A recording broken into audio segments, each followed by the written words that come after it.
Deus edifica a minha casa. Você pode levantar assim a sua mão para o céu e dizer: Deus edifica a minha casa. Amém? Esse é o tema da nossa mensagem de hoje. E eu queria convidar os irmãos a abrir a Bíblia no Salmo 127. Logo o versículo 1, aliás. Salmo 127, 1. E a palavra de Deus diz-nos assim: se o Senhor não edificar a casa, em vão trabalham os que edificam. Se o Senhor não guardar a cidade, em vão vigia a sentinela. Inútil vos será levantar de madrugada, repousar tarde, comer o pão de dores, pois Ele dá aos seus amados o sono. Os filhos são herança do Senhor. Diga comigo: os filhos são herança do Senhor. E o fruto do ventre o seu galardão. Como flechas na mão do valente, assim são os filhos da juventude. Bem-aventurado o homem que enche deles a sua aljava. Não serão envergonhados quando enfrentarem os seus inimigos no tribunal. Então vamos ler o versículo 1 juntos, pode ser? Diga comigo: se o Senhor não edificar a casa, em vão trabalham os que edificam. O que é que isto significa?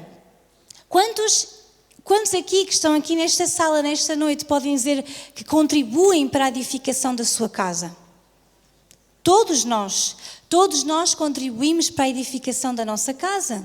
Mas a Bíblia alerta-nos que se Deus não edificar a casa, estamos todos nós a trabalhar em vão. Ou seja, o que é que Deus nos está a dizer? Nós podemos e devemos fazer o nosso papel no nosso lar, mas acima de tudo, a nossa casa tem que ter o Senhor. Diga comigo: Senhor. Deus tem que ser aquele que está no centro do nosso lar. No centro do nosso lar é Deus quem tem que estar. Eu quero perguntar-lhe nesta noite: quantos têm Deus no centro do seu lar? Diga amém. Se ainda não tem, diga pela fé: amém. Eu quero que Deus seja o centro do meu lar. Então Deus está a dizer-nos: olha, é muito bom que vocês façam parte da edificação da casa, mas se Deus não estiver lá, em vão nós vamos trabalhar. Então vire-se alguém que está aí ao seu lado, seu familiar, seu irmão em Cristo, seu amigo, e diga-lhe: se Deus não estiver no comando, se Deus não estiver na frente, se Deus não edificar a nossa casa, em vão tu e eu trabalhamos. Amém? Então quantos vão colocar Deus como aquele que edifica a sua casa? Amém? Tenho uma mensagem, eu creio que todos vocês, se não receberam no final, os assistentes podem dar. Nós distribuímos uns pequenos marca-páginas. Quem é que recebeu? E o que é que tem aí? Tem aí esse versículo, Salmo 127, 1, mas também tem uma frase de um pregador, John Piper, que diz: a família é um projeto de Deus para exibir a sua glória e transmitir a fé de geração em geração. Quantos podem dizer amém a isto? A família é um projeto de Deus. Então a primeira coisa que você pode dizer e que a Bíblia nos ensina, diga assim comigo: a família não é uma ideia humana, não é uma ideia inventada, não é uma ideia de alguém terreno. Diga: a família é um projeto divino. Amém? Porque é que Deus criou a família? Para exibir a sua glória, para mostrar a sua glória, e a fé é transmitida de geração em geração. Quantos são parte então desse projeto maravilhoso de Deus? Amém? Quantos aqui têm uma família? Todos nós. A família é um projeto de Deus que sempre está em contínua formação. Nós todos estamos ligados por laços familiares, por ADN, todos nós temos uma família. E a verdade é que ninguém pode estar nesta terra sem uma. Você pode ter uma família meia torta, você pode até ser uma pessoa que por algum motivo da sua vida não conheceu o seu pai ou a sua mãe, você pode até já nem os ter aqui presentes nesta terra, você pode ter passado muitas situações familiares, mas a verdade é que ninguém cai do céu aos trambolhões aqui, verdade? Sim ou não? Todos nós temos uma ligação a alguém, uma ligação familiar a alguém. Porquê? Porque foi assim que Deus determinou que a terra se iria encher. Então diga glória a Deus. Se você tiver fé ainda, diga glória a Deus pela minha família. Quantos podem dizer isso? Mesmo que seja assim um arranque, vamos lá. Diga glória a Deus pela minha família. Pode ser um bocadinho mais alto. Diga lá, glória a Deus pela minha família. No início, quando Deus criou o homem, Ele viu que não era bom que o homem estivesse só. Então fez para ele uma adjutora, alguém que estivesse ao lado dele e que o ajudasse a construir aquilo que seria o futuro. Foi a multiplicação de Adão e Eva que nos trouxe até aqui hoje. E todos nós estamos aqui porque existe família. Amém? Ao longo da nossa vida, e escute isto que eu acho muito interessante, ao longo da nossa vida nós vamos preenchendo diferentes papéis dentro da família. Já se apercebeu disso? Nós somos a mesma pessoa, mas com diferentes papéis. E ao longo da nossa vida, ainda que no mesmo papel, nós vamos moldando a nossa forma de atuar nessa mesma função. Ou seja, quantos são filhos? Filhos de alguém, quantos são filhos? Todos. Nós somos filhos, mais tarde, muitos de nós, outros ainda vão ser, somos pais, sim ou não? Quantos são pais e mães aqui? E quantos vão ser um dia? Todos. Então, mas também somos netos. Vocês são netos de alguém? Somos netos, somos sobrinhos, somos primos, somos irmãos, somos avós ou temos avós. No meu caso, um dia hei de ter genros, ou alguns têm cunhadas. Sim ou não? Esqueci-me de alguma coisa? Acho que não, não é? Primos, irmãos, tios. Hã? Sogras e sogros, exatamente. Glória a Deus por eles também. É isso, amém? Não foi tão bom, irmão. Vamos lá, amém? Estou a brincar. E também vejam só, dentro do nosso papel de mãe ou de pai, por exemplo, ao longo da nossa vida e à medida que os nossos filhos crescem, a nossa figura vai mudando.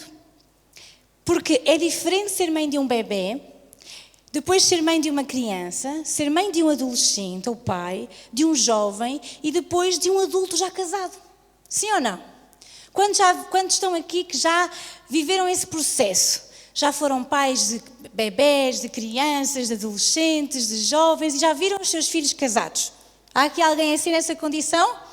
E vocês sabem que o vosso papel de pai e de mãe, apesar de vocês serem pai e mãe, mudou ao longo da vida, sim ou não? Ser pai e mãe de um bebê não é ser pai e mãe de um adolescente. Quem é que aqui é pai ou mãe de um adolescente? Ninguém? Há muitos? Pois, digam lá a verdade. Digam lá a verdade. Ou então quem já foi pai e mãe de um adolescente? Não é a mesma coisa de ser pai e mãe de um bebê, pois não? E esse pai e mãe um dia vai ver o seu filho crescer, ser adulto e casar. E já reparou que o seu papel de pai e de mãe também muda depois do casamento do seu filho? Posso ouvir uma mãe aqui hoje? Alguém que me ajude? Então, vejam só. É diferente. Nós assumimos diferentes posições ao longo da vida e às vezes até mesmo no mesmo papel. E por isso há tanta beleza e tanta diversidade na família. Deus, como eu disse há pouco aquela frase, Deus mostra a sua imensa glória através da família e a fé é transmitida de geração em geração. Somos chamados a construir famílias seguras, protegidas e blindadas por Deus. Quantos querem ter essa família? Diga comigo, eu sou chamada a construir uma família segura, protegida e blindada por Deus.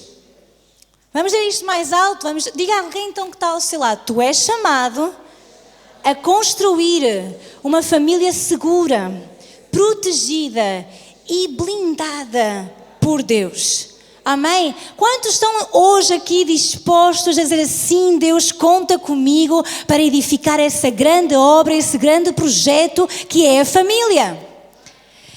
A tarefa da edificação do lar é contínua, como a limpeza e a organização de uma casa. Quantos estão aqui que sabem que a nossa casa sempre tem alguma coisa para limpar? Sempre tem alguma coisa para organizar. Mesmo que você viva sozinho, há sempre roupa para lavar, há sempre louça para arrumar. É assim ou não é? A casa, ela é uma contínua edificação. Você não pode simplesmente pôr tudo em ordem e descansar, sentar-se no sofá e já está. Porquê? Porque você vai ter fome, porque vai ter que lavar um prato, porque você vai dormir, vai ter que abrir a cama, porque você vai ter que mudar lençóis, você vai ter que fazer tanta coisa. Diga comigo, a construção de um lar é algo contínuo. Eu estou a falar de aspectos físicos, mas sabe que da mesma forma que nós também temos de estar sempre a limpar, a organizar a nossa casa, nós muitas vezes, ou melhor, nós temos que entender que a edificação do nosso lar também é contínua. Por isso é um trabalho contínuo, verdade? Às vezes, no que diz respeito à edificação do nosso lar, nós muitas vezes fazemos e desfazemos com as nossas próprias mãos e com as nossas próprias palavras. O lar não é algo que passa a existir quando se juntam duas pessoas, nem é algo inanimado, sem vida. A família é algo que precisa constantemente de ser construída. Posso ouvir um amém? Nunca paramos de construir este grande projeto de Deus. Então, como edificadores do lar, quantos são edificadores do lar aqui? Quantos entendem nesta noite a importância de edificar o seu lar? Como edificadores do lar, nós não podemos desistir e dizer: eu já fiz a minha parte. Ou, eu já tentei de tudo. Nós precisamos de continuar insistentemente a edificar. Diga comigo, insistentemente a edificar. Nós precisamos de pedir a Deus que nos ajude para que o nosso lar seja estabelecido na presença de Deus e nada nem ninguém destrua aquilo que Deus edificou. Quantos querem saber como é um lar edificado por Deus? Vamos a isto? Vamos então ver algumas características de um lar edificado por Deus. Vamos ver Provérbios capítulo 24 e versículo 3. E se vocês estiverem a anotar, anotem estas características de um lar onde Deus está a edificar, pois é algo que nós constantemente temos que nos lembrar. Diz assim: com a sabedoria se edifica a casa e com a inteligência ela se firma. Diga comigo, primeira característica de um lar edificado por Deus, sabe o que é? Diga lá, é? Sabedoria. A primeira coisa que existe num lar edificado por Deus é sabedoria. Diz que com a sabedoria se edifica a casa. Então a sabedoria é a primeira característica de um lar edificado por Deus. Quando Deus edifica a casa, tanto homem, mulher, filhos buscam sabedoria para conviver felizes na presença de Deus. Quantos entendem, conforme a sua experiência, que é preciso sabedoria para edificar um lar? Quantos entendem que num lar, numa casa, estão pessoas completamente diferentes umas das outras? Já se percebeu? Que têm caráteres diferentes, têm formas de ver a vida diferentes, têm características diferentes, têm idades diferentes.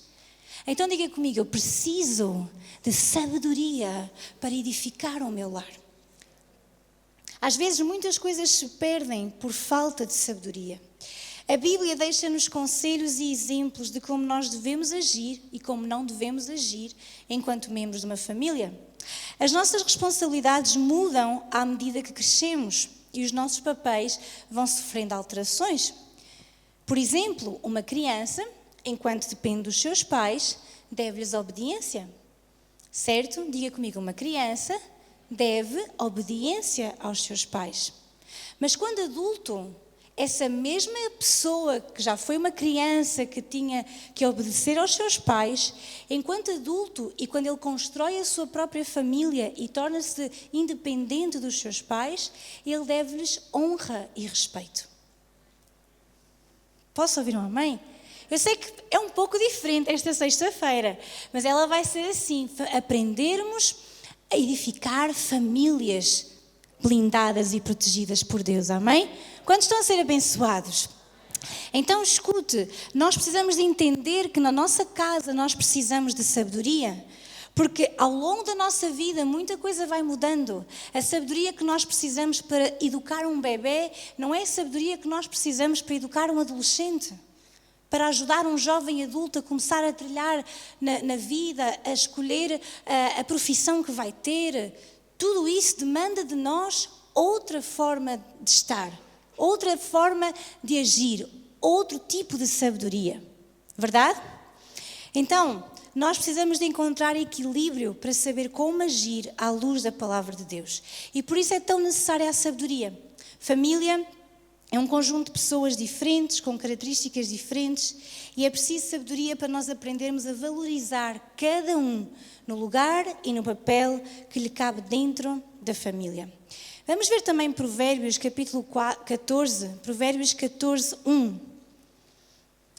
Diz assim: toda a mulher sábia edifica a sua casa, mas a tola derruba com as suas mãos. Quantas mulheres sábias eu tenho aqui nesta noite? Mulheres sábias. Um lugar onde há mulheres, há mais barulho. Vamos lá. Onde estão as mulheres sábias? Amém. Diz que toda a mulher sábia, ela edifica a sua casa. Mas diz que a tola consegue destruir a casa com a sua própria mão. Então, se você tiver uma mulher aí perto de si, diga-lhe: ser sábia. Não sejas tola. Não use essa expressão para maltratar a sua irmã, mas é a palavra de Deus que diz. Não, então diga-lhe, então melhor ainda, diga assim: vejo em ti uma mulher sábia, que edifica a sua casa com sabedoria. Amém? Agora vamos ver também Mateus capítulo 7 e versículo 24.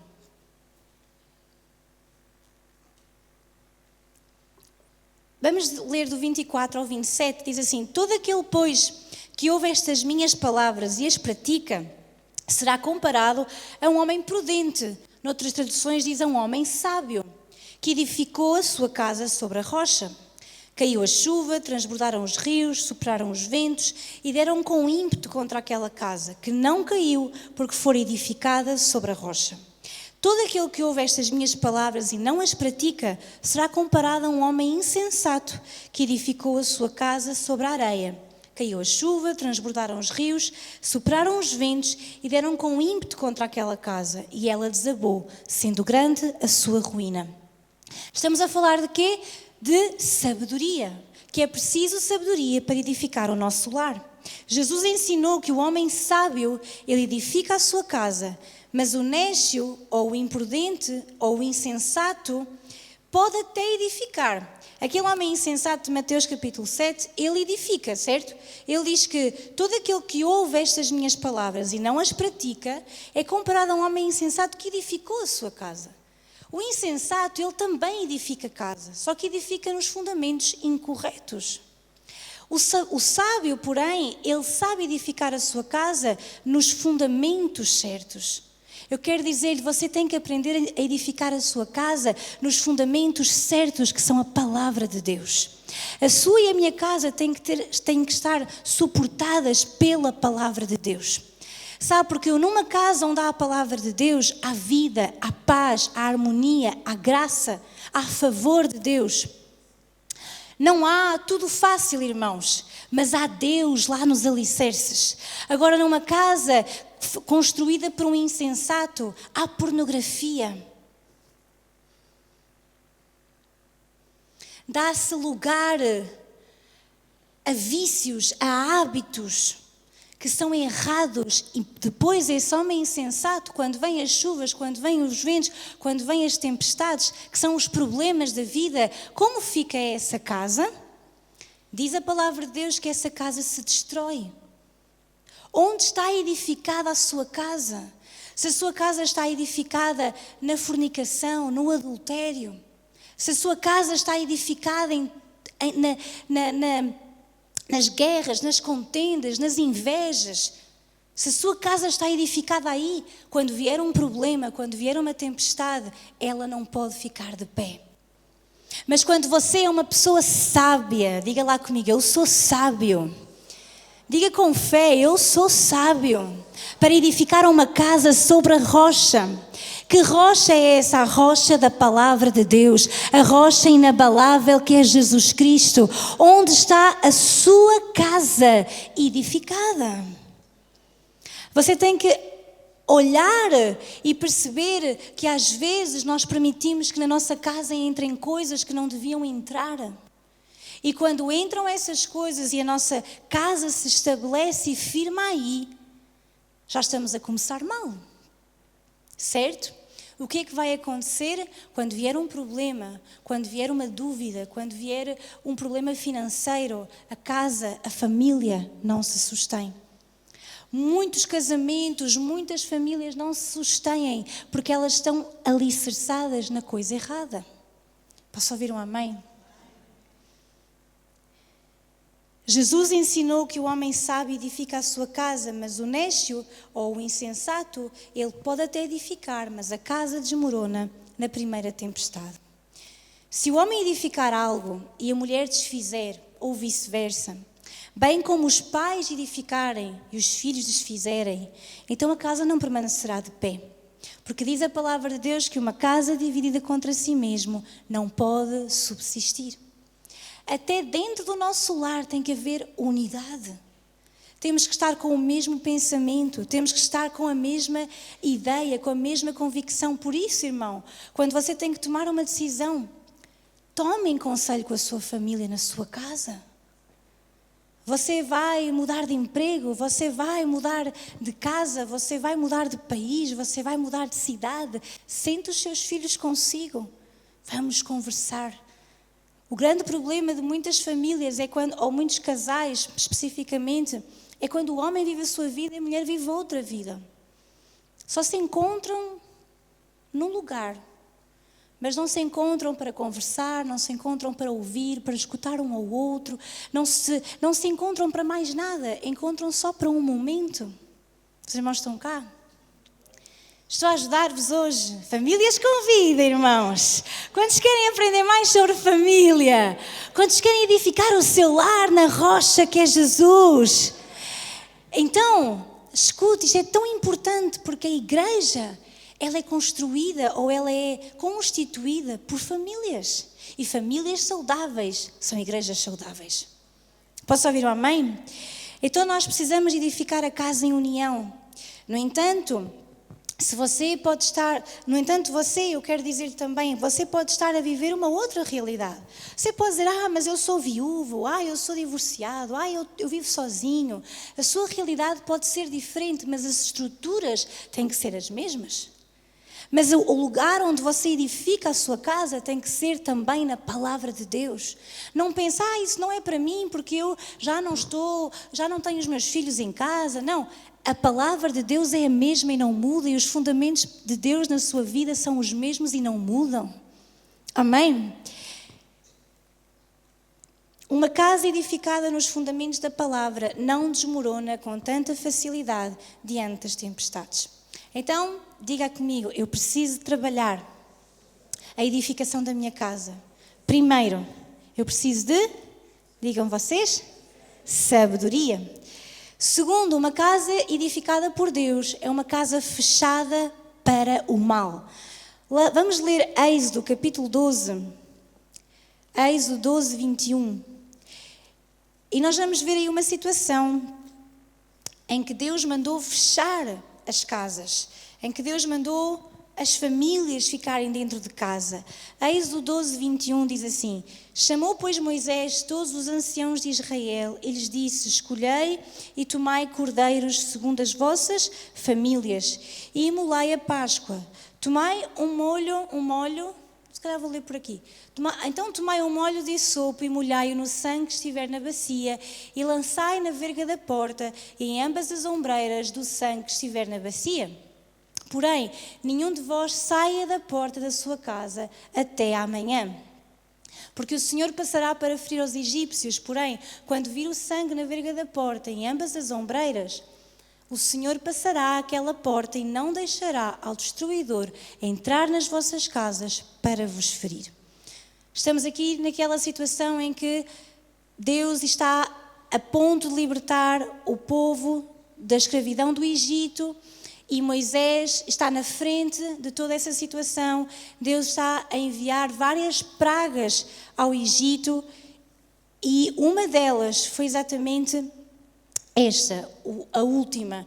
Foi quando o anjo da morte passou e todos os primogênitos, todos os filhos primogênitos da casa morreriam. Mas ao povo de Deus, Deus mandou fazer algo, mandou que eles cobrissem as portas da casa com o sangue de um cordeiro. Já estava a falar de Jesus, amém? Já estava a dar a indicação de Jesus. Mas o que é que interessa aqui?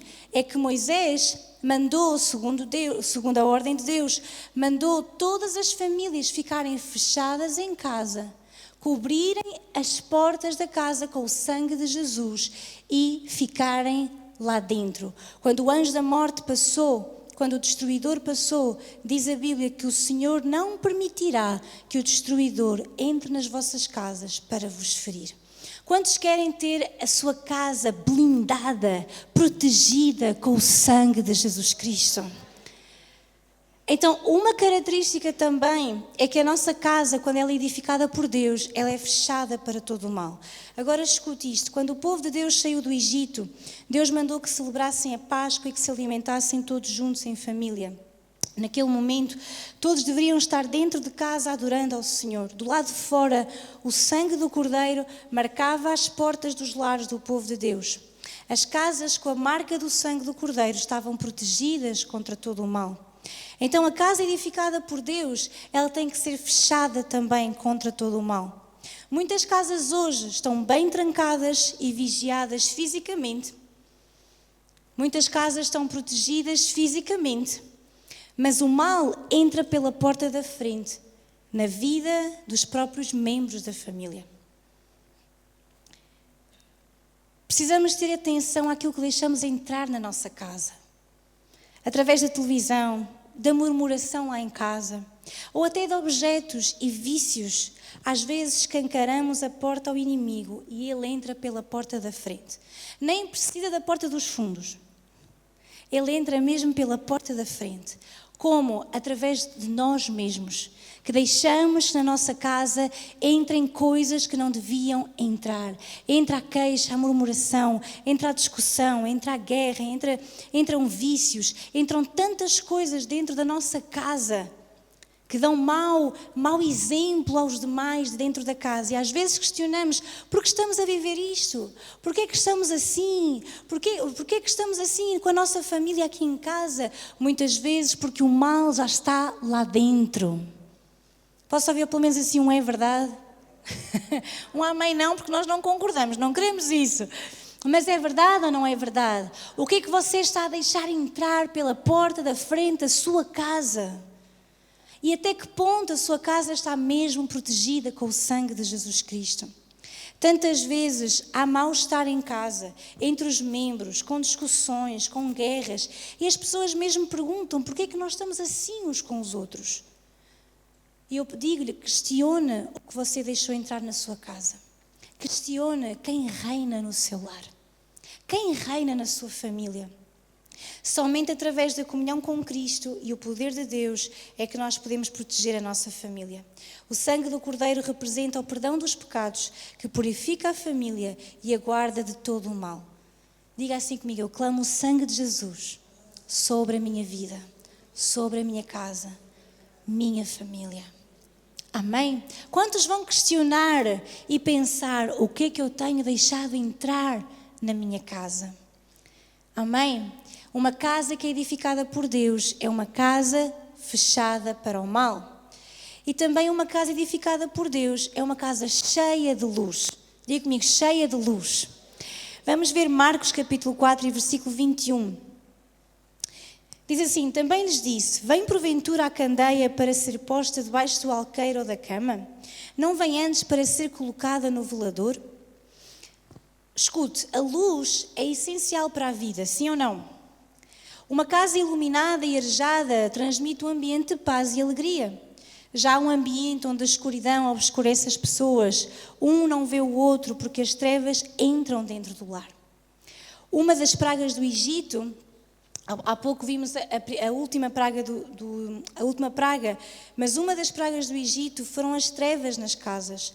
Quando diz Êxodo capítulo 10, versículo 23, diz que nessa praga não se viam uns aos outros e ninguém se levantou do seu lugar por 3 dias. Porém, todos os filhos de Israel tinham luz nas suas habitações. Uau! Já viu? Uma das pragas também em relação às famílias foi que Deus, ou seja, as trevas inundaram aquele lugar, ninguém tinha luz em casa, mas diz que nunca faltou a luz na casa do povo de Deus. Quantos querem ser luz e quantos querem ter a luz de Cristo a brilhar na sua casa? A luz que a família precisa é a presença de Cristo. A Bíblia diz no Salmo 119, 105 que a palavra de Deus é lâmpada para os nossos pés e luz para o nosso caminho. Então a Bíblia está a dizer-nos que nós precisamos da palavra de Deus para iluminar os nossos passos, para iluminar o nosso caminho. Então a sua casa precisa de luz, precisa da presença de Deus. Diga assim comigo, a minha casa precisa da presença de Deus. Quando há a luz de Deus numa casa, há testemunhos de mudança. Sabe, quando a luz de Deus brilha lá em casa, os vizinhos olham e veem que nós somos diferentes. Amém? Nós precisamos dar testemunho de Jesus na nossa própria casa.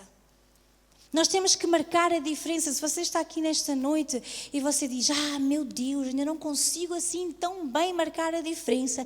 Os meus vizinhos ainda não acharam nenhuma diferença em mim. Então você começa a dizer, tem que haver luz na minha casa. A minha casa tem que ser um lugar da presença de Deus. A minha casa tem que ser um lugar onde a presença de Deus está, onde a luz de Jesus está. E aí nós faremos a diferença e daremos o testemunho daquilo que Cristo faz na nossa vida. Amém? Quando estão a anotar. Então, o terceiro é que a nossa casa é cheia de luz. E quarto ponto, ou quarta característica de uma casa edificada por Deus, é que é um lugar onde há a palavra de Deus. Sabe aquela história que costumam contar? Eu não sei muito bem a história, mas ela é mais ou menos assim. Bem, mais ou menos. Não consigo pô-la de pé. Mas era uma senhora que ela não sabia dos óculos. Já ouviram essa história? Ela não sabia dos óculos. E sabe onde é que ela, um dia mais tarde, acho que até foi o pastor dela, ou assim, não sei como é que se conta a história, mas sei que um dia ela encontrou os óculos. Sabe onde é que estavam? Estavam dentro da Bíblia. Há quanto tempo aquela mulher não abria a Bíblia? Ela estava lá em casa, talvez na mesinha de cabeceira, talvez no corredor, talvez numa coisa bonita, mas ela não estava a ser alimentada pela palavra de Deus, portanto ela não sabia onde estavam os óculos. Eu pergunto, meu irmão, há quanto tempo você não lê a Bíblia? E você diz, não, mas eu leio a Bíblia ao domingo quando venho à igreja. À sexta-feira, quando venho à casa de oração. À quarta. Eu abro a minha Bíblia nessa hora. Não, irmão, a sua casa tem que ser um lugar onde se vive a palavra de Deus. Sabe, nós devemos educar os nossos filhos com a palavra de Deus. E eu costumo dizer isso muito aos pais e às pessoas que trabalham com as crianças, que nós não devemos Ou seja, educar os nossos filhos com a palavra de Deus não é estar todos os dias a contar uma história. Às vezes estamos cheios de crianças que sabem as histórias impecavelmente, mas não sabem o que está por trás de cada história. Sabem que Davi atirou a pedra contra o Golias, sabem um montão de coisas. Sabem que Jesus multiplicou os pães e os peixes, mas não sabem que Jesus é aquele que cura, que sara, que liberta. Não sabem que Jesus faz milagres, simplesmente sabem as histórias. Então, o que eu quero dizer é, na nossa casa, a palavra de Deus tem que ser algo que sai da nossa boca, constantemente. Quando o nosso filho nos conta uma coisa, nós escutamos e depois damos a palavra de Deus. O que diz a Bíblia sobre o assunto? O que diz a palavra de Deus sobre o assunto? A palavra de Deus tem que estar continuamente na nossa boca. A palavra de Deus tem que estar continuamente na sua casa. Posso ouvir um amém? Quantos estão dispostos a sair daqui a dizer, meu Deus, eu vou edificar a minha casa da forma correta? Amém? Se eu não fazia alguma destas coisas, eu vou começar a fazer. Amém?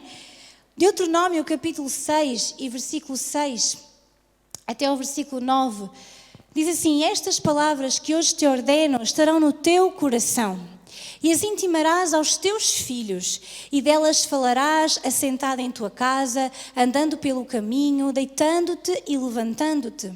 Também as atarás por sinal na tua mão e te serão por testeiras entre os teus olhos. E as escreverás nos umbrais da tua casa e nas tuas portas. Escute, o povo de Deus, quando começou a sua história na Terra Prometida, recebeu do Senhor a ordem de ter a palavra de Deus nas suas casas. Você viu Deuteronômio capítulo 6, diz, estas palavras, está a dizer Deus, que hoje te ordeno, têm que estar primeiramente onde, meu irmão? Vamos lá. Versículo 6, onde tem que estar primeiro? No nosso? As palavras de Deus primeiro têm que estar no nosso coração. E depois as intimarás aos teus filhos. Delas falarás, assentado em tua casa, andando, deitando, levantando. Deus está a dizer, a palavra de Deus primeiramente tem que estar no teu coração. E depois tu tens que falá-las aos teus filhos continuamente. Quando te deitas, quando te levantas, quando andas no caminho, quando passeias, quando estás no carro. Em todo o momento a palavra tem que estar na tua boca. É assim que nós temos que fazer para que nós vimos no início, a fé passa de geração em geração. Como? Quando nós intimamos essas palavras, inculcamos aos nossos filhos a palavra de Deus. Às vezes dizemos tantas coisas, às vezes dizemos coisas que nem devíamos dizer, mas não dizemos a palavra de Deus. Pais, cuidado com as palavras que vocês dizem sobre os vossos filhos.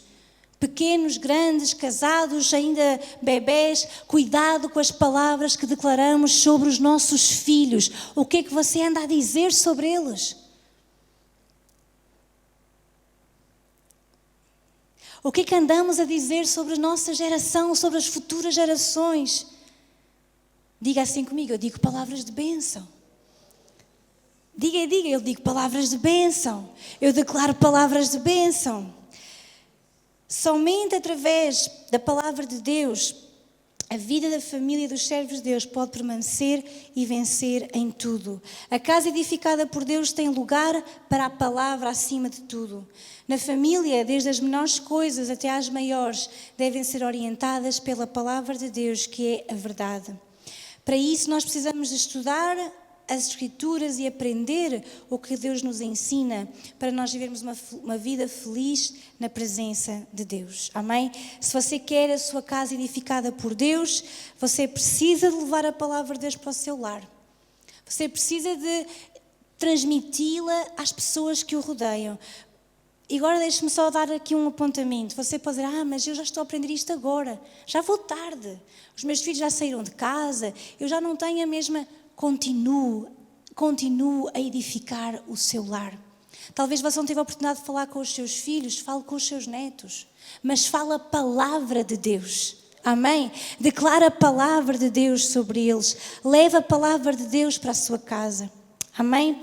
E mesmo quase a terminar também, a casa que Deus edifica é um lugar de testemunho. Um dos maiores desafios para os cristãos é ser testemunha de Jesus onde nós estivermos. Sabe, Jesus disse assim: em qualquer casa que vocês entrarem, digam antes de tudo, paz seja nesta casa. Está em Lucas capítulo 10 e versículo 5. Jesus ensinou que quando os discípulos iam a uma casa, a primeira coisa que eles deviam dizer era: paz seja nesta casa. Quantos querem paz na sua casa? E diz que a primeira coisa que diziam era: paz seja nesta casa. Mas isso, irmãos, tem que começar na nossa própria casa. O primeiro lugar que nós devemos servir a Deus é dentro do nosso lar. Vou dizer outra vez, o primeiro lugar onde você serve a Deus é no seu lar. A família também é um lugar onde nós precisamos de escolher. Agora, escutem-me, casais, pais, filhos. A família também é um lugar onde nós precisamos de escolher as lutas que nós vamos trilhar. Muitas vezes desgastamos-nos em debates desnecessários. Precisamos de aprender a vencer confiantes em Deus e esperando no Senhor. Veja se isto não é verdade. Se o tempo que gastamos falando com as pessoas para mudarem fosse investido em oração, falando com Deus, certamente seríamos muito mais bem-sucedidos. O tempo que nós investimos a falar, às vezes em debates desnecessários para que a pessoa mude, se esse tempo fosse investido em oração por essa pessoa, por si próprio, talvez poupássemos muito mais. Posso ouvir um amém? Está a ficar assim. Quantos estão a ser abençoados nesta noite? Quantos dizem assim: isto era mesmo aqui, que eu preciso mesmo de ouvir estas coisas? Na família tem que haver compreensão. Às vezes há conflitos nos lares pelo simples facto de querermos as coisas à nossa maneira. Será que eu estou a falar com alguém hoje? Não. Às vezes há conflitos nos lares pelo simples facto de querermos as coisas à nossa maneira. Que o outro faça como nós queremos. Que ele seja como nós queremos. Isso não acontece aqui nas famílias, nossas famílias. É lá muito longe. Mas precisamos de aprender a ter empatia. Diga ao seu irmão: empatia. Diga ao outro que esse não está com uma cara simpática. Diga-lhe: empatia. Diga a um de trás ou da frente, alguém que pareça que tem uma cara mais simpática, e diga-lhe: empatia. Empatia. O que é que isso quer dizer? Nós precisamos nos colocar no lugar do outro, perceber as suas lutas, perceber que às vezes têm lutas fora de casa, no trabalho, na escola, e devemos perceber isso e trazer essa pessoa para um lugar de segurança.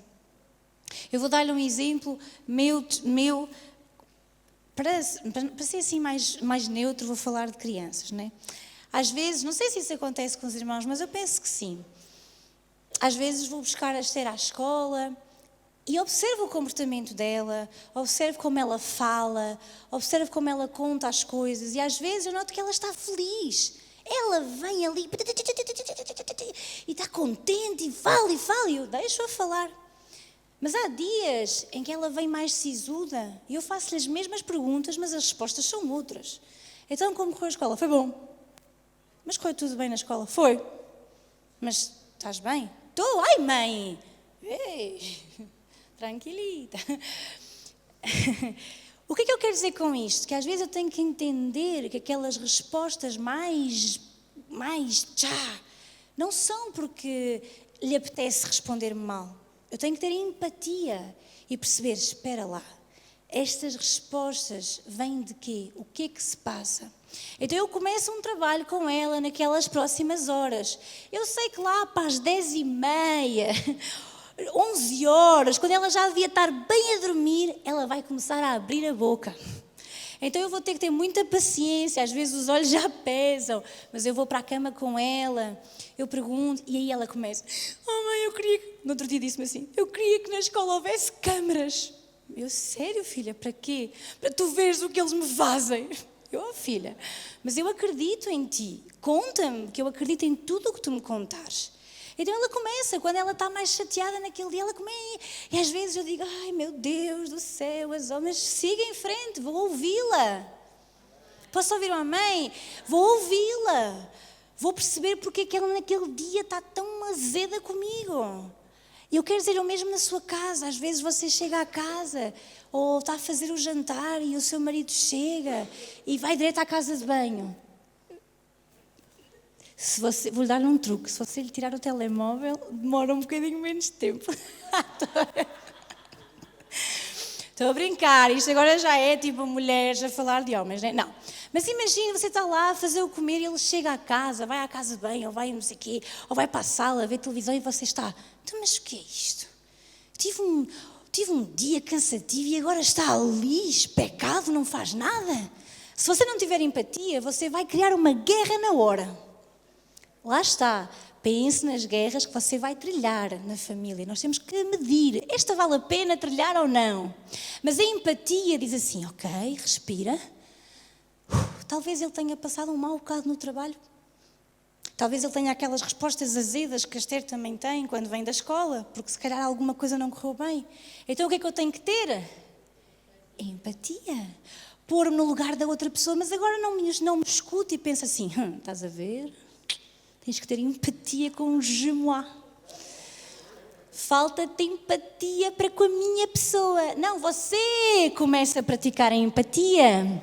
Sabe que a palavra de Deus é para nós primeiro. Não se sente a pensar assim, é isso mesmo. Ouve bem. Ouve que é para chegares a casa e fazeres o que a pastora está a dizer. Ouviste bem? Não, diga assim comigo, vá. É para mim. Sou eu que tenho que ter empatia. Alguns não fizeram isso. Diga lá, sou eu que tenho que ter empatia. Sabe, quando você disser que você vai precisar disso, vai haver outra forma de ver as coisas. Porque você tem empatia para com o outro e o outro tem para consigo. Com uma criança talvez seja diferente. Às vezes são um bocadinho irritantes aquelas respostas, sim ou não? Sim ou não? Obrigada. Pais de crianças assim pequenas que já dizem, mãe, pronto, já chega de me fazeres sempre a mesma pergunta. Isso uma pessoa fica tipo, de onde é que apareceu esta coisa agora que fala assim para mim? Já alguém passou por isso? E já alguém fez isso? Minha mãe não gostava que eu revirasse os olhos. Eu tive a fase de revirar os olhos. Ela começava a falar e fazia... Alguém já teve essa... Assim, já alguém te passou por essa fase? Nem sei como é que nós ficamos bem. Os nossos olhos ficam intactos, mas nós fazemos assim. É uma fase fantástica. Olha aí para o seu irmão e faz assim. Há uns que estão com mais prática do que outros. Os mais novos sabem fazer isto muito bem, não vá bem? Digam lá. Ok. Isto foi só para vocês... Mas é verdade ou não, irmãos? Diga lá comigo, empatia. Então, a casa edificada por Deus é um lugar de testemunhar a vida cristã. Às vezes é mais fácil dar testemunho de Cristo fora da casa do que dentro dela. Nós chegamos ao trabalho e dizemos como Jesus é maravilhoso, salva, cura, liberta, transforma as nossas vidas. Chegamos a casa e... revolução! Em casa, no trabalho, na escola, nós... declaramos, profetizamos, decretamos, dizemos uau, coisas maravilhosas, evangelizamos, chegamos todos contentes. Quando chegamos a casa, tiramos as roupas de cristão e estou a brincar. Não, isto é só de vez em quando. É que é muito mais fácil viver uma vida cristã fora das pessoas que nos conhecem do que viver naquelas pessoas que nos conhecem e que sabem os nossos erros, os nossos fracassos. Sim ou não, irmãos? A casa edificada por Deus é um lugar de testemunhar a vida cristã. Nós precisamos de aprender que o nosso cristianismo não pode ser só vivido na igreja, mas tem que ser vivido em casa, junto dos nossos e de quem nos conhece melhor. Deixe-me voltar só um ponto atrás. Não se esqueça, é que um lar edificado por Deus é um lar protegido contra o mal. Às vezes a revolução acontece porque há coisas no nosso lar, há coisas na nossa casa que não estão bem diante de Deus. E aquilo que está ali a pesar naquela casa, a influência que há naquela casa, provoca uma mudança em nós. Estão cá? Portanto, a primeira não é só olhar para a parte que estamos a falar de sermos testemunhos, é olharmos para a parte de o que é que eu tenho trazido para a minha casa, que permite que haja este ambiente, às vezes, espetacular. Amém? Posso ouvir um amém? Então, observe todos os pontos que eu estou aqui a dizer-lhe, mas lembre-se de dar testemunho de quem você é também na sua casa. Amém? E quase o último ponto, lugar de oração. 1 de Pedro 3,7. É daqueles versículos que, sobretudo, os homens gostam muito. Os homens aqui desta sala, vamos lá. Digam lá, igualmente vós, maridos, coabitai com elas com entendimento, dando honra à mulher como vaso mais fraco, como sendo vós os seus coerdeiros da graça da vida, para que não sejam impedidas as vossas orações. Às vezes não nos apercebemos, mas a palavra de Deus, o apóstolo Pedro está aqui a aconselhar as famílias. Ele começa por dizer às mulheres para serem submissas aos seus maridos, lembrando que submissão significa estar debaixo da mesma missão. Significa que estão os dois de acordo, estão os dois juntos para uma obra específica. Amém? E depois ele diz, vós, exato, sede sujeitos aos vossos próprios maridos. E depois aos maridos diz, olhem, coabitem com entendimento, com discernimento no vosso lar. É preciso discernimento para entender as mulheres. Quantos homens já tinham percebido isso? Que é preciso entendimento. Não, irmãos? Então, olha, igualmente vós coabitai com elas com entendimento. Homens, digam comigo entendimento. Homens, fortes, digam entendimento.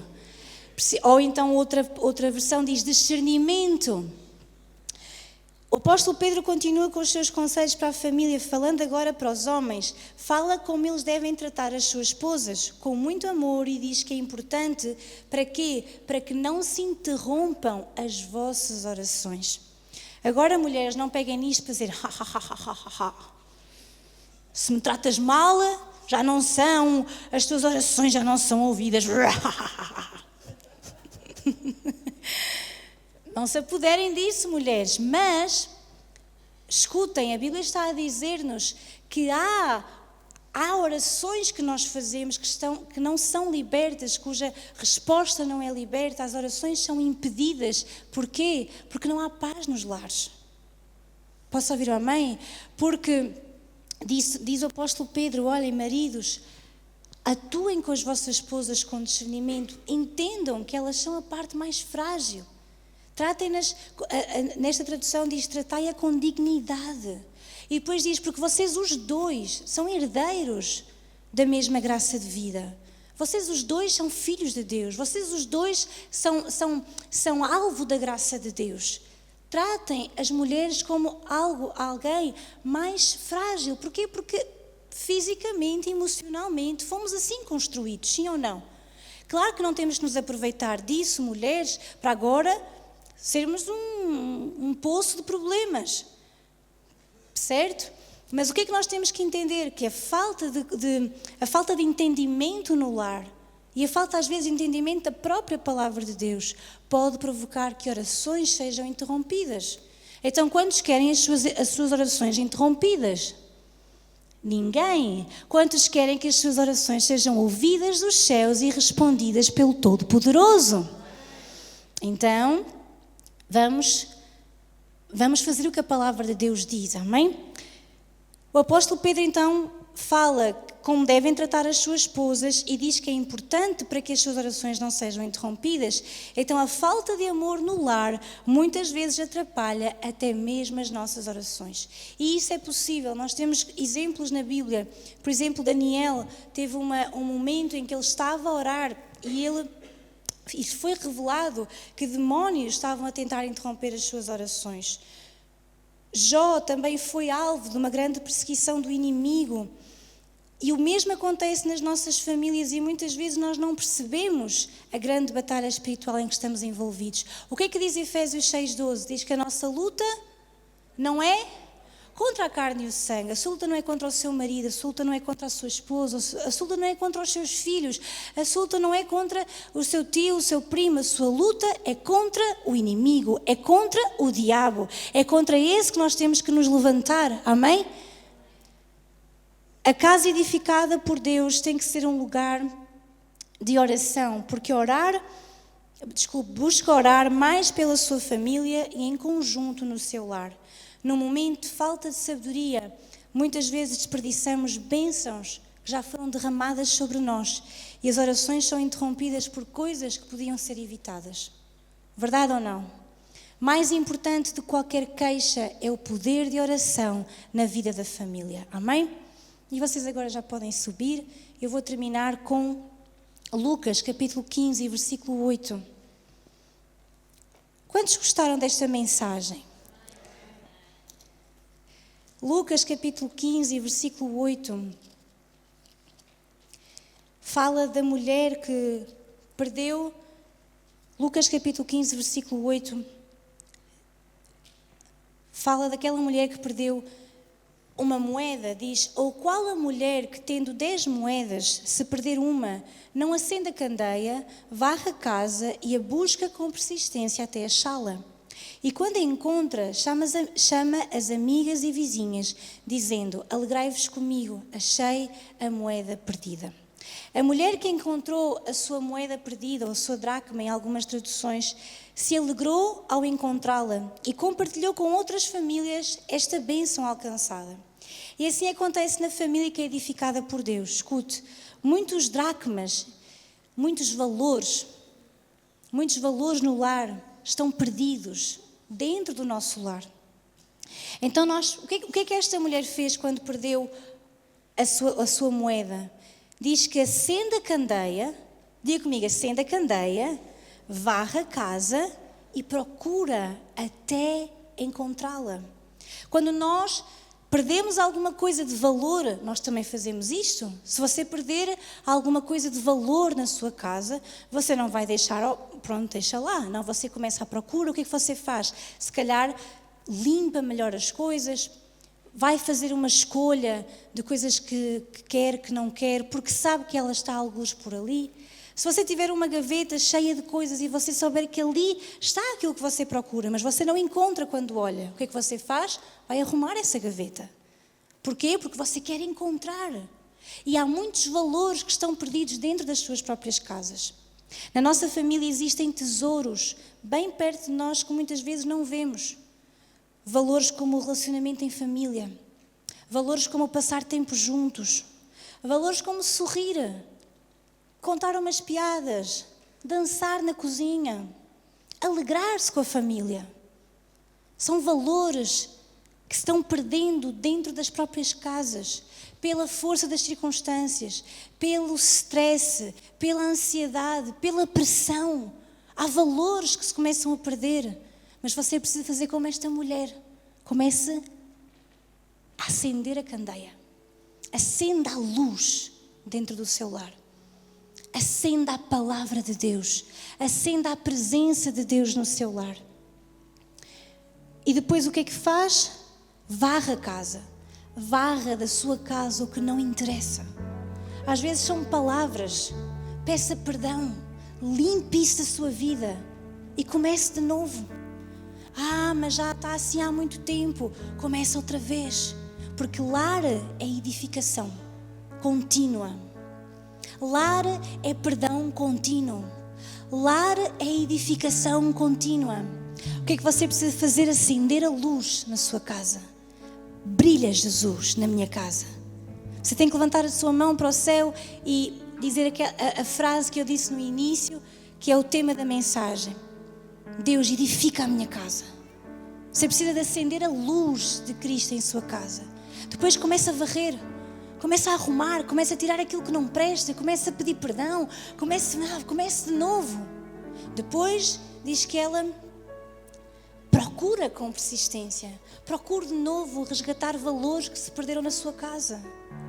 Nós antes fazíamos aquilo, nós antes fazíamos isto, fazíamos aquilo. Faça de novo. Busque, procure. E depois diz que Ele faz isso até encontrá-la. Procure esses valores de novo até encontrá-los. E depois o que é que ela fez? Ela saiu à rua e contou às outras famílias, contou às amigas, contou às vizinhas e disse o quê? Alegrai-vos comigo. Sabe porquê? Porque uma família que é edificada por Deus tem a alegria de Cristo. Quantos querem essa alegria de Cristo na sua vida? Então, a casa edificada por Deus é um lugar feliz. Procure explorar ao máximo o tempo em família com coisas alegres, que transmitam paz, bons sentimentos. Não adianta ficar só a discutir problemas. Há coisas, irmãos, que só se resolvem com o tempo. Há coisas que por mais que você fale delas, elas não se vão resolver naquele instante. Já percebeu isso? Já percebeu isso? Que às vezes por mais que você fale naquele instante, não vai resolver nada. Louva a Deus. Diga ao seu irmão, louva a Deus. Alegra-te. Louva a Deus. Diga ao outro, diga-lhe louva a Deus. Alegra-te. Traz a luz de Cristo a brilhar na tua casa.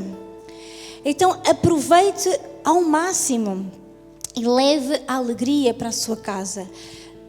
Esta passagem do dracma perdido termina com, diz no versículo 9, que essa mulher, quando encontra esse valor perdido, ela se alegra e ela transmite essa mensagem aos amigos e aos vizinhos. E ela diz, alegrai-vos comigo, achei a moeda perdida. Sabe, isto fala também de famílias. Ela saiu da sua casa para dizer a outra família, olha, alegrem-se comigo, há luz na minha casa, encontrei o valor que tinha perdido. E é assim que a igreja cresce, irmãos, quando uma família conta a outra família as maravilhas do nosso Deus. Quando uma família dá testemunho a outra família daquilo que Deus pode fazer. Que Deus pode curar, que Deus pode libertar, que Deus pode restaurar. Quantos estão dispostos a que Deus venha edificar a sua casa? Amém? Vamos ficar de pé nesta noite. E eu quero terminar com este apelo no fundo. Deus quer edificar a nossa casa, mas Ele precisa que você e eu colaboremos. Que façamos a nossa parte. Sei que talvez foi uma mensagem um pouco diferente, mas é uma mensagem sobre nós termos a nossa família edificada nos valores certos, na palavra de Deus, para que ela possa crescer e florescer e dar fruto. Amém? Vimos algumas características de uma família que é edificada por Deus. Eu quero dizer-lhe, Deus quer fazê-lo. Nós vimos o Salmo 127, se puderem pôr outra vez, eu agradeço. No versículo 1 diz que se Deus não edificarem a casa, em vão trabalham aqueles que edificam. Você e eu somos cooperadores, nós sentimos o peso de construir uma família. Nós sentimos o peso de sermos bons pais, bons filhos, bons primos, bons tios, bons tudo. Sim ou não? Nós queremos ser bons não só na nossa família nuclear, na família que está connosco na nossa casa, como também nossos tios, primos, avós. Nós queremos ser bons netos. Sim ou não? Nós somos colaboradores da família. Mas diz que se o Senhor não edificar a casa, então todo o nosso trabalho é vão, irmãos. O que é que Deus está a dizer? Olhem, vocês podem ser bons em tudo, bons pais, bons filhos, bons irmãos. Mas se eu, o Senhor, não estou na vossa família, todo o vosso trabalho é vão. Então nesta noite, o que eu quero apelar ao vosso coração é que você decida quem vai reinar na sua casa. O seu ego, a sua vontade,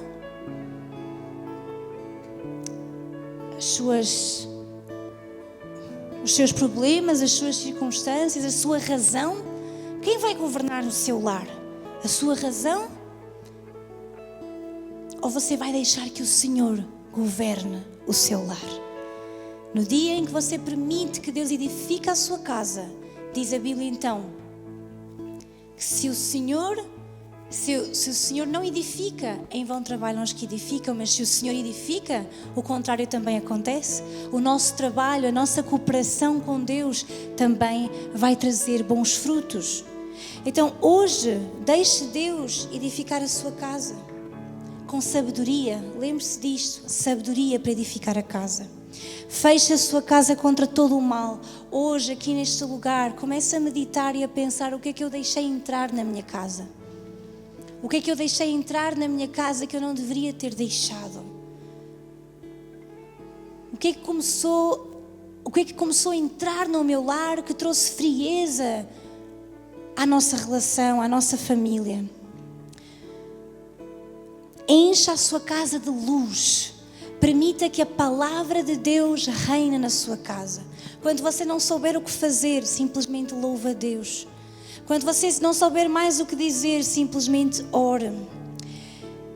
Deixe então que a sua casa tenha a palavra, que você possa ser um testemunho, que haja oração na sua casa e que haja alegria, a alegria do Espírito Santo. Óbvio que não vamos estar sempre felizes e alegres e a fazer coisas divertidas, mas que haja uma alegria no seu coração contínua, que possa também encher a sua vida de luz e que hoje você também possa ser como aquela mulher que se há valores que se perderam na sua casa, se há valores que você diz, eu perdi muitas coisas ao longo do tempo, hoje você possa limpar o que está mal, encontrar essa dracma perdida, esse valor perdido e alegrar-se, porque Deus quer edificar a sua casa. Amém? Você pode levantar aí a sua mão. Eu quero também dizer-lhe, eu sei que tem aqui pessoas muito diferentes. Uns são filhos, outros são pais, outros são avós, outros são netos, enfim. Mas todos nós precisamos de aprender a edificar a nossa casa. Tu até podes ser novo, não seres ainda casado, então escuta, esta mensagem também é para ti, porque tu precisas de saber como é o futuro e como edificar a tua casa, amém? Então levanta aí a sua mão no seu lugar e você possa nesta hora fazer então esta reflexão. Eu só quero deixá-la à vontade nesta noite, que você possa falar com Deus, não esperar por mim, não esperar por um grupo de louvor, mas esperar que você, com Ele, com Deus, que decisão você toma hoje? A pergunta é, quem vai reinar? Quem vai edificar a sua casa? Se o Senhor não edifica, todo o seu trabalho é vão. Mas se você edifica juntamente com Ele, colaborando com Ele, a sua casa vai ser próspera e bem-sucedida. Amém? Pai, eu quero dar-te graças por esta palavra nesta noite. E Senhor, eu quero orar por cada um dos meus irmãos hoje aqui, por cada família, Senhor, aqui representada, por cada lar aqui, Senhor. E que Tu, Senhor, possas nesta noite falar aos seus corações, mostrar-lhes, Senhor, aquilo que se perdeu ao longo do tempo, mas que hoje, Senhor, possam encontrar esses valores, resgatar esses valores, Senhor, e que cada um de nós nesta noite possa decidir que o Senhor é aquele que edifica a nossa casa, em nome de Jesus.